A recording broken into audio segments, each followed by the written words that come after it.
For most of us, when we get our heating and cooling bills, we know we're blowing our money somewhere. But the only real way to know where is to have an energy audit. I went out with the help of PGE to see how they're done.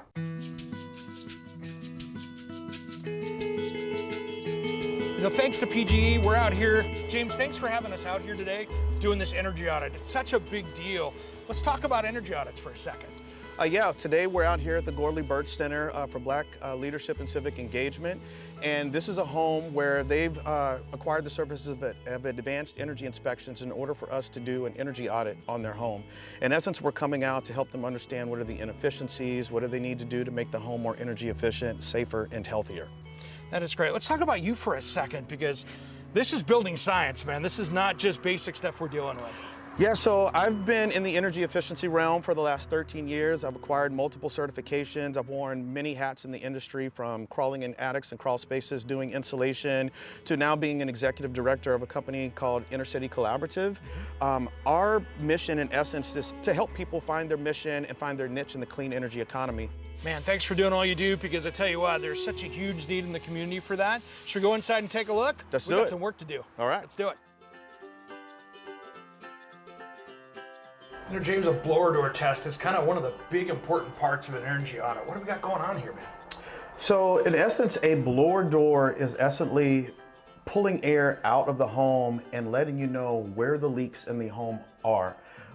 As I mentioned earlier, we talked about air coming into the home and being able to seal that off. If you're paying to heat the air inside the building, it's good to understand where that air is coming into the home, and a blower door is the tool to actually help us do that. And what a blower door is doing is depressurizing the home. So it's pulling air into the home, and this is measuring those pressure differences. And in order to really understand how leaky the home is, we do a calculation of the volume of the air of the home, and then understand with that calculation how leaky it is, to then understand where can we get it even more airtight. Got it. So this is just going to create that vacuum. It's going to show us where the leaks are inside and how much it's leaking. Exactly. Exactly. And when you're air sealing the home, you really want to start off with the areas that are going to be leaking the most, because those are going to give you the most return on investment, if you will. Absolutely. Yeah. Get those low-hanging fruit ones. Let's see how this thing works. Yeah. So in essence, we would cut this on, and I need to set this up to the right mode. And like I said, we do it pressure flow at 50. And then we would get our baseline, but then after getting our baseline, we can open this up, and then we can cut this on, and then as you can see, the fan will turn on, and then we get this to the right pressure at 50 pascals.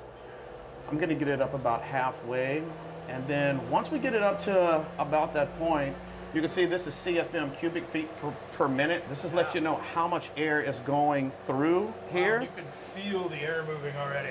Absolutely. And so these little holes around this fan is actually getting that measurement of how much air is moving past this fan to let us know how much air is coming into the home. Got it. And then, so what at this point, then what I like to do is I like to get the homeowner to take a walk around the house to really understand where that air is coming into the home. So I have a little tool that I can get, and I usually get this, and then I'll walk around the home, and for instance, you can see this is really showing you where that air is pulling into the home. This is just one outlet. There's multiple areas that we might be able to do this for, to understand where that air is coming into the home. Insulation is such a key, especially in these old homes where they basically weren't insulated. How does that affect the energy performance in a place like this? Well, when you're talking about insulating a home, you got to think about a home, in its most basic form is a box, 4 walls at the top and a bottom. And so we did our blower door test, and that's really telling us where the leaks are coming into the home.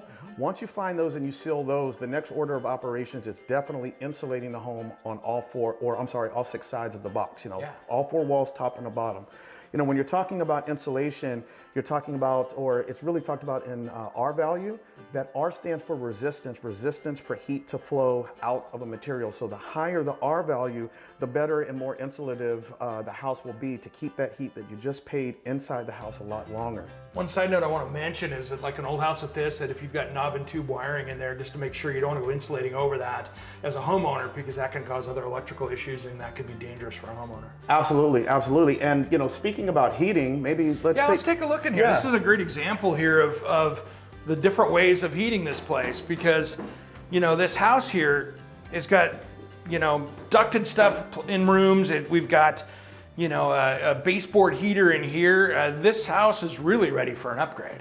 Absolutely. So, you know, before we get to this, like we were talking about, you know, knob and tube wiring. And so when you're installing heat pump mini splits in to replace electric baseboard heaters, you might have to upgrade your panel as well. But once that panel is upgraded, that knob and tube is taken care of, then you can potentially install a mini split head here in this home, which is going to give heating and cooling to your home. They're much more efficient than your electric resistance furnaces, almost, you know, 200 to 300% more efficient, and you also get cooling with that as well. Well, yeah, I mean, one, it's going to save you so much money because there's probably no more expensive way to heat a home than this right here. On top of, when you put that heat pump in, that you're actually conditioning the air, you're filtering the air, and then you actually have some humidity control as well. All right, we're here at the Gordly Burch Center. Thanks for having us over here, guys, for this energy audit. Let's talk about this place and what you're doing here. Our pleasure. We're glad you're here today to do an inspection. We're ready to get back moving and get back in the groove of things. This is the Gordly Burch Center for Black Leadership and Civic Engagement. I had an idea for this house, my sister Avell Gordly and I, to provide this house as an opportunity for Black leadership and civic engagement. We have many plans for it. We have a great director, Lakeitha Elliott, who has a vision and will be moving forward with many of those things that we've talked about. Well, it's great that you guys have been able to say this because it's such a great piece of the community. What do you see going forward with this? What's the big plans? The big plans are for us to have this house be a center of the community, which is what it was.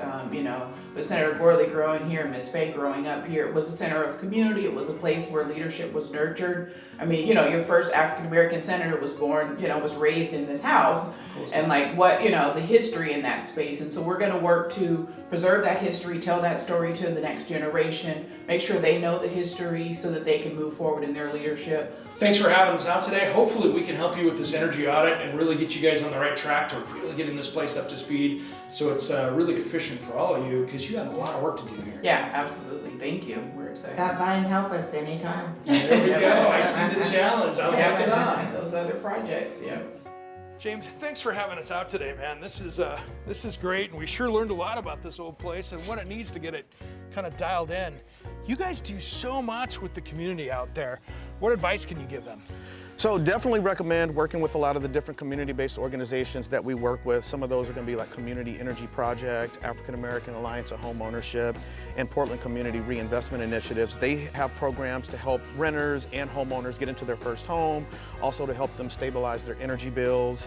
So that's a great place to start. Obviously calling Advanced Energy Inspections, working with us to help you understand, by doing an energy audit, what needs to be done first on a home. You can also go to the Energy Trust of Oregon website.